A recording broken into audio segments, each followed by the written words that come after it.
একটা অসাধারণ প্রবলেম দেওয়া হয়েছে, একটা সিরিজের প্রবলেম, যে এই জাতীয় প্রবলেমগুলো প্রায়শই কম্পিটিটিভ এক্সামে দেয়, যে পরপর ন্যাচারাল নাম্বারের সাম আছে, এখানে আপ টু 11 ফরওয়ার্ড অর্ডারে আছে, আর তারপর আবার 11 থেকে রিভার্স অর্ডারে আছে। এই রকম থাকলে কিভাবে করব?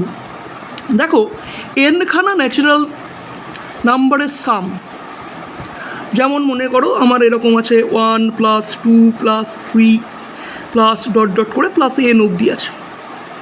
এর ফর্মুলা হলো n × n + 1/2।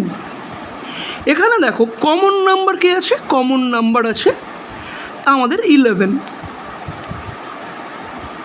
ফরওয়ার্ড সিরিজ, আর আপ টু 10 অবধি এখানে ন্যাচারাল নাম্বারের সাম আছে, আবার আপ টু 10 অবধি ন্যাচারাল নাম্বারের সাম এখানে বলা আছে। তাহলে সলভ কী হবে?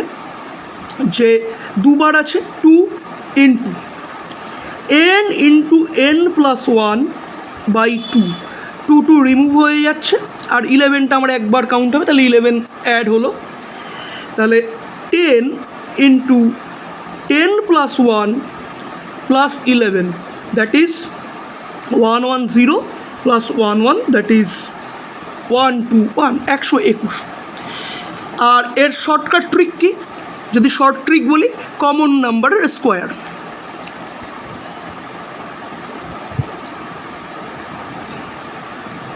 তাহলে কমন নাম্বারকে আমাদের 11, সো 11-এর স্কোয়ার হচ্ছে আমাদের রেজাল্ট। তাহলে 11-এর স্কোয়ার কত হয়? 121। দেখো, তাহলে আমরা যদি এরকম একটা ফরওয়ার্ড সিরিজ থাকে, একটা রিভার্স সিরিজ থাকে, যে ন্যাচারাল নাম্বার দেওয়া আছে, তাহলে কমন নাম্বারের আমরা রেশিও নিয়ে রেজাল্টটাকে বলতে পারি। দেখো, এটা যদি বুঝে থাকো তাহলে তোমাদের জন্য হোমওয়ার্ক, নিজেরা ট্রাই করবে যে 1 + 2 + 3 প্লাস এরকম ডট ডট করে গেছে 21 অবধি, +20 +19 প্লাস ডট ডট করে আবার +1 অবধি এসছে। তাহলে এর সলিউশন কী হবে তোমরা আমাকে নিচে কমেন্টে জানাবে।